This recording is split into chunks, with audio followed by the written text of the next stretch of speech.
There are times when I enjoy the challenge and intensity of games that push the limit of my reactions and reflexes. When these challenges are met and conquered, it is extremely gratifying, and you really do feel a sense of accomplishment. Regardless what console you are playing on and when, there were and are always those games that hand out ass beatings on the regular. Of course, I'm referring to those high-stress games. Sometimes these games are excellent and top-tier titles that have terrific graphics, sound, and everything else that makes for a great game. I see you over there, Contra Hardcore, for the Sega Genesis in all your sadistic, stressful glory. I also see you over there, Ultimate Mortal Kombat 3, not giving anyone a moment to chill out and relax. Lastly, I see you, Airzonk, with all your frantic pacing and many enemies not allowing me to focus on anything but you. Like I said, there are great titles for all consoles that could be stressful, fast-paced, and challenging. However, there are times when I want to just kick back and chill out while playing a game without feeling that inevitable stress. Today we're going to explore a new category of gaming videos on this channel. We're going to refer to these games as chill out or chillin games. These are games where there is no frantic pacing, there's no massive amount of enemies trying to do you in. These are games where there's no time limit and no worries about your game ending abruptly. Ultimately, a low stress and fun adventure. These are games you can multitask with, or simply you can let your character become idle without the worry of your game ending. It's that time again, so sit back, relax, and enjoy this chillin', retro-powered rewind.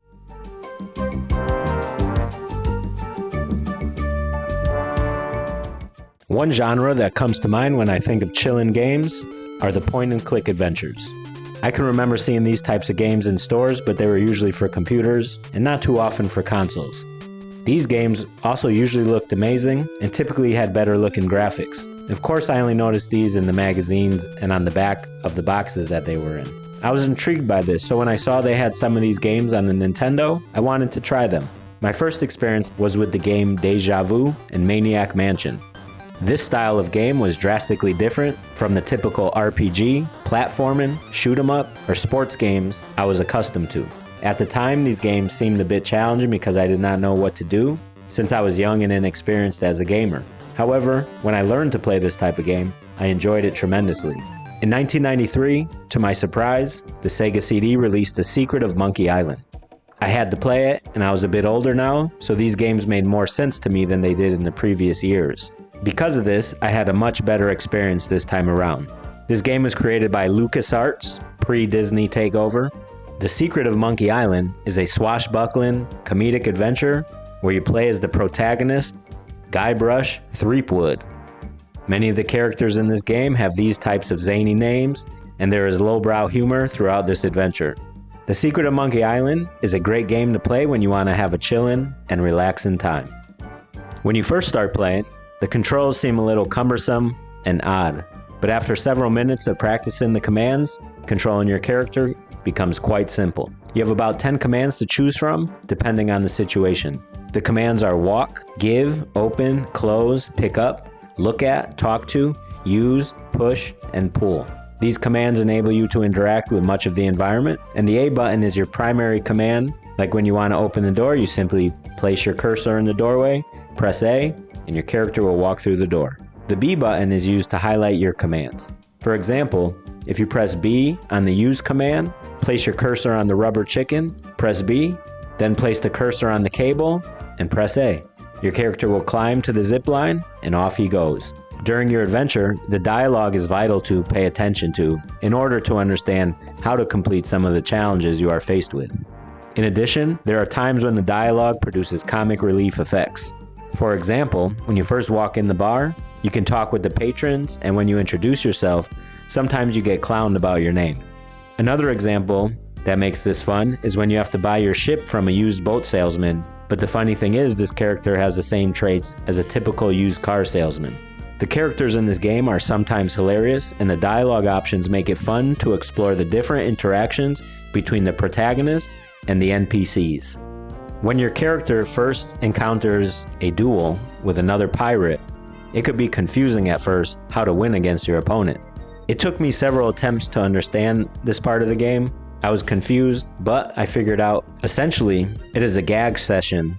basically like a yo mama joke session where you have to insult and make fun of your opponent to the point where they can't make a rebuttal and have no comebacks. The more confrontations you face, the more insults and counter insults you have in your arsenal. You'll definitely need many quips if you hope to defeat the Swordmaster. It is humorous to see when you meet the Swordmaster by following the old shopkeeper through the woods to find her home. She basically laughs at you when you challenge her and says you didn't even win a fight yet, so get lost. After 3 fights you can challenge her, but you need 5 wins to defeat her. This game has a lot of humorous cutscenes, and the cutscenes in the first acts show the villain of the game, which is a dead pirate, and his name is LeChuck. Here you will see him interact with his crew, and the dialogue is pretty funny. In addition, you'll also see in another cutscene that LeChuck is also the pesky sheriff that you meet in the alleyway and fight with in the mayor's mansion.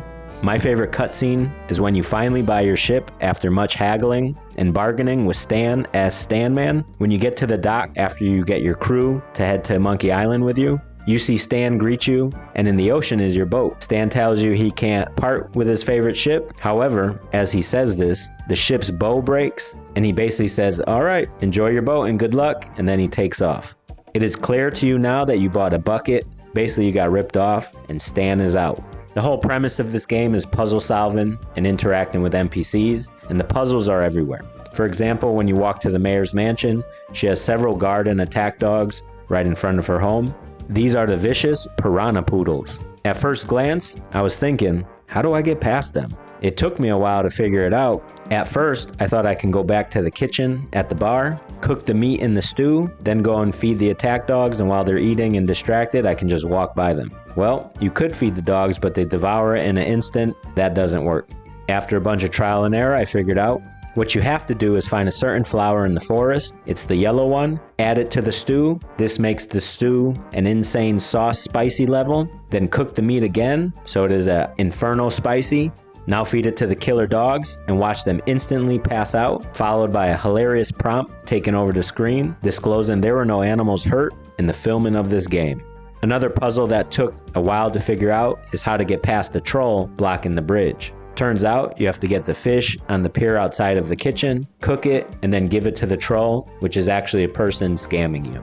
During your adventures, there are many different characters you encounter. They are mostly unique and serve their purpose in helping you along your adventure. I enjoy the many characters in this game, and I would say they were well written because they all have their own personalities, traits, and serve up their own brand of humor. As mentioned earlier, the point-and-click games first arrived on PC and generally had better looking graphics than the games that were on the consoles. We're talking about gaming PCs that were much more expensive than a Genesis or Super Nintendo. And from my experience even to this day, I've been a console gamer simply because PC gaming was always just too expensive. The Sega CD's version of Monkey Island's graphics are done well. Are they as good as the Sega CD could have done? I would say no. Overall though, the sprite work looks great considering, and the environments you travel through are detailed. And for example, the town you're walking through actually looks like a city or town. The characters have great animation, but that is expected for these types of games. In my opinion, the graphics could be better, but it is nothing that would prevent you from enjoying the visuals of this game. The sound and music are like the graphics. Are they bad? No, but could have been done a little better? I would say so. There are times when there is no music, but when the music finally plays, it does sound pretty good. It's definitely not a top tier OST like, let's say, Final Fight, which if you have watched my previous episode, you would know that I highly recommend that soundtrack as one of the greatest ever in the Sega CD library. The game takes place in the Caribbean, so the theme of the music fits perfectly.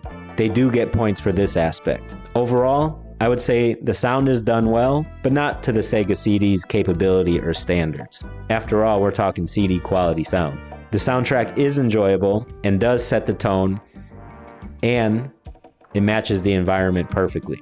The soundtrack has relaxing music, and that contributes to this game's great chill factor.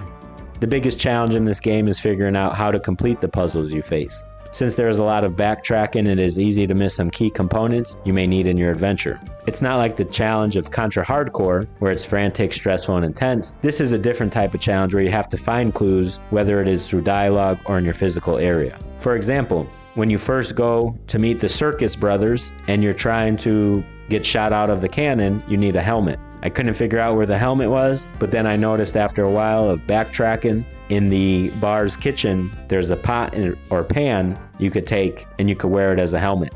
Even when you get your helmet, the circus brothers inspect it. They say it's fine. You get to get launched out of the cannon, collect your money, and proceed in your adventure.